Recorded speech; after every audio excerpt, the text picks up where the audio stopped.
Princess Kilira of Zhyr stood at the observation deck of the palace's highest tower, her pale blue skin almost luminescent against the crimson tapestries that adorned the walls.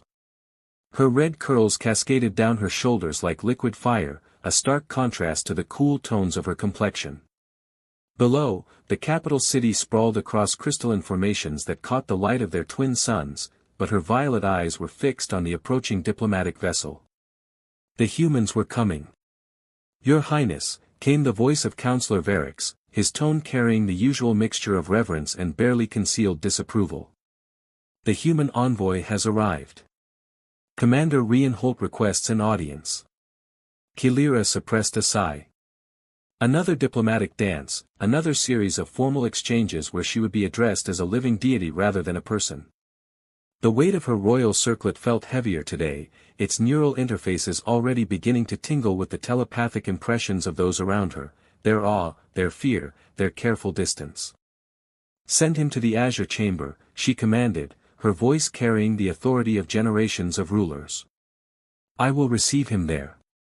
20 minutes later, she entered the chamber with the practiced grace of royalty, expecting to find the human prostrated before her throne as was customary. Instead, Commander Rian stood at attention, respectful, but not submissive. His dark hair was regulation short, his uniform impeccable, but his brown eyes met hers directly without the usual terror or worship she had grown accustomed to. "Your Highness," he said, offering a measured bow. "Thank you for granting me this audience." Kilira paused mid-step. In her 26 years, no off-worlder had ever looked at her so, normally. His mind, surprisingly, was partially shielded, a rare talent among humans, but she could sense respect without reverence, curiosity without fear. "Commander Holt," she replied, settling onto her throne with deliberate slowness. "My advisors tell me you bring proposals for the new trade agreements." "I do." He stepped forward, producing a data pad. "But first, I wanted to express my personal gratitude for your people's alliance. The Federation owes much to Zhyr wisdom. Wisdom. Not divine providence or celestial guidance. Just, wisdom." Kilira found herself intrigued despite herself. "You speak as if I were merely another leader, Commander." A slight smile tugged at his lips. "Aren't you?" For the first time in years, Princess Kilira felt something stir within her chest, something dangerous and entirely forbidden. Interest. 3 weeks had passed since their first meeting, and Kilira found herself eagerly anticipating each diplomatic session. Tonight, she had done the unthinkable, she had slipped away from her guards and met Rian in the palace's moonlit gardens. "You shouldn't be here," she whispered, though she made no move to leave. The twin moons cast everything in silver light, making her pale blue skin seem to glow ethereally. "Neither should you," Rian replied, stepping closer. "But here we are." They walked along the luminescent flower beds, their conversation flowing easier than any formal diplomatic exchange. Kilira found herself sharing things she had never told anyone, the burden of constant telepathic input, the loneliness of being worshipped rather than known, the weight of a prophecy that claimed her first touch of love would reshape the empire. "That's quite a burden," Rian said softly, his hand brushing against a glowing petal. "Always being watched, always being judged." "You understand," she breathed, surprised by the relief in her voice. "I grew up as a colony kid on the Outer Rim," he admitted. "My parents died in a mining accident when I was 12. I joined the military because I had nowhere else to go. I know what it's like to be alone, even when surrounded by people." Their eyes met, and suddenly the space between them felt charged with possibility. Kilira's telepathic abilities picked up his emotions, desire, tenderness, and something deeper that made her pulse quicken. "Rian," she whispered, and he stepped closer, close enough that she could feel his warmth. "Tell me to stop," he murmured, his hand reaching up to cup her face. Instead, she leaned into his touch, her lips parting as he bent down to kiss her. The moment their lips met, electricity seemed to course through her veins. His kiss was gentle at first, then deeper as she responded, her hands fisting in his shirt to pull him closer. When they finally broke apart, both were breathing hard. Kilira's telepathic barriers had dropped completely, and she could feel his desire matching her own, raw, honest, and utterly forbidden. The prophecy, she gasped against his lips. To hell with prophecies, he growled, kissing her again with desperate hunger. I'm falling in love with you, Kilira. Not the princess, not the heir, you. Her heart shattered and reformed in that moment. For the first time in her life, someone loved her for herself. The stolen moments became their lifeline. Hidden alcoves in the palace, abandoned observatory towers, secluded chambers where ancient kings once held court, anywhere they could be alone, away from the watchful eyes of the high court. Tonight, Kilira had led him to her private chambers, the most dangerous territory of all. The room was bathed in soft blue light from the crystal formations embedded in the walls, casting dancing shadows across the silk-draped bed. Are you certain? Rian asked, his voice rough with desire as she began unfastening his uniform jacket. I've never been more certain of anything, she replied, her fingers trembling slightly as she worked. I need you, Rian. All of you. He captured her hands, bringing them to his lips to kiss her palms. You're shaking. I'm terrified, she admitted. And exhilarated. And completely, utterly in love with you. He pulled her close, his hands tangling in her red curls as he kissed her deeply. She could feel his heartbeat against her chest, rapid and strong.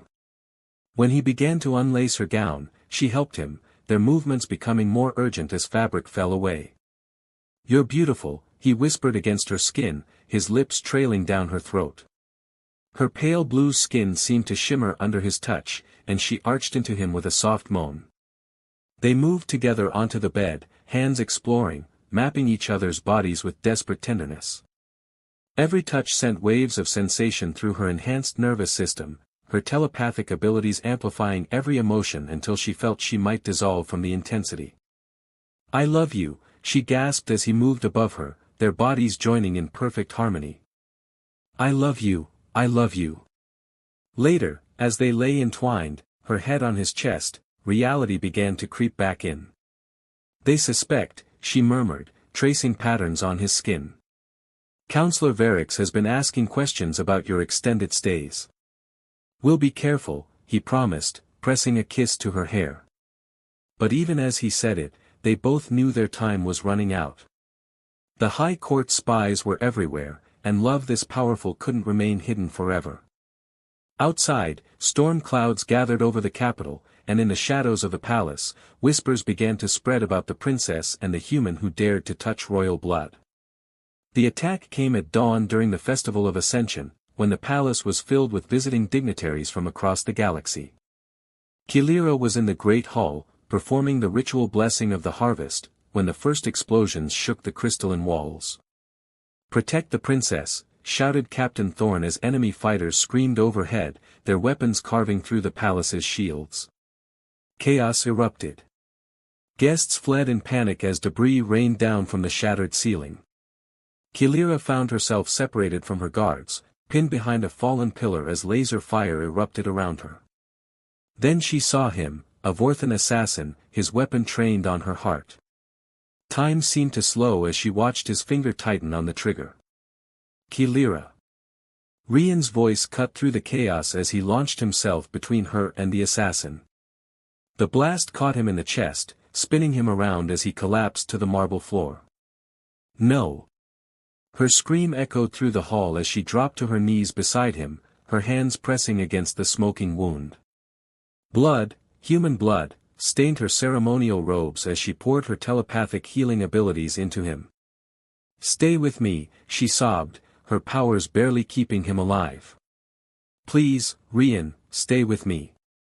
His eyes found hers, already growing dim. I love you, he whispered, his hand reaching up to touch her face one last time before falling away. By the time the battle ended and the medical teams arrived, Rian was in critical condition. The healers worked frantically, but it was touch and go. That evening, as he lay unconscious in the medical wing, the High Court convened in emergency session. Kilira stood before them, still wearing her blood-stained robes, her red curls disheveled, her violet eyes blazing with fury. "You will exile him," Counselor Varix declared, his voice echoing through the chamber. "The human has corrupted our bloodline. He must be removed before he can do further damage. He saved my life." Kilira's voice cracked with emotion. "He endangered it by being here in the first place," High Chancellor Kyrian intoned. "The prophecy speaks of chaos if royal blood is touched by an off-worlder. Look around you, Princess. The chaos has already begun." The vote was swift and merciless. By morning, Rian would be exiled from Zhyarkala, banned from ever returning on pain of death. Kilira's heart shattered as she watched them carry his unconscious form to the transport. She had lost the only person who had ever truly loved her, and her coronation was only days away. Coronation Day arrived with representatives from across the galaxy in attendance. The Great Hall had been restored, its crystal walls gleaming, the bloodstains scrubbed away. But Kilira felt hollow inside, going through the motions of ceremony while her heart remained with the man who had been torn from her life. She stood at the altar wearing the crown of her ancestors, its neural interfaces connecting her to the collective consciousness of her people. The weight of tradition pressed down on her shoulders as High Chancellor Kyrian began the ritual words. "Princess Kilira of Zhyarkala," he intoned, "do you swear to uphold the sacred laws of our people, to preserve the purity of royal blood, and to reign according to the ways of your forebears?" The expected response died in her throat.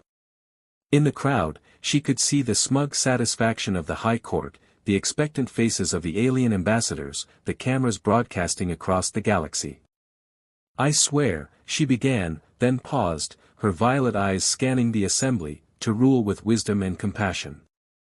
To protect my people from all threats, both foreign and domestic. And to choose love over fear, always." A murmur rippled through the crowd. This was not the traditional oath. Furthermore, she continued, her voice growing stronger, "I reject the archaic laws that would deny me the right to love whom I choose. I reject the notion that royal blood is somehow separate from the hearts that pump it." The High Court erupted in outrage, but Kilira raised her hand for silence. At that moment, the great doors of the hall opened, and a figure stepped into the light. Rian, still pale from his injuries but standing proud, walked down the aisle. The crowd gasped as Kilira stepped down from the altar, her crown still gleaming on her head. "Let it be known," she declared, her voice carrying across the silent hall, "I choose him." She took his hand in hers, their fingers intertwining as she lifted their joined hands high above their heads. The moment their skin touched, a shimmering pulse of energy rippled outward from them, visible to every eye in the hall.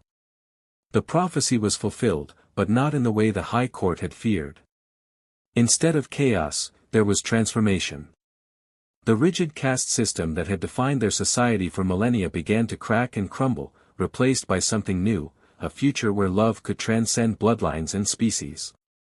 With this touch, Kilira announced, "I begin a new era for Zhyarkala.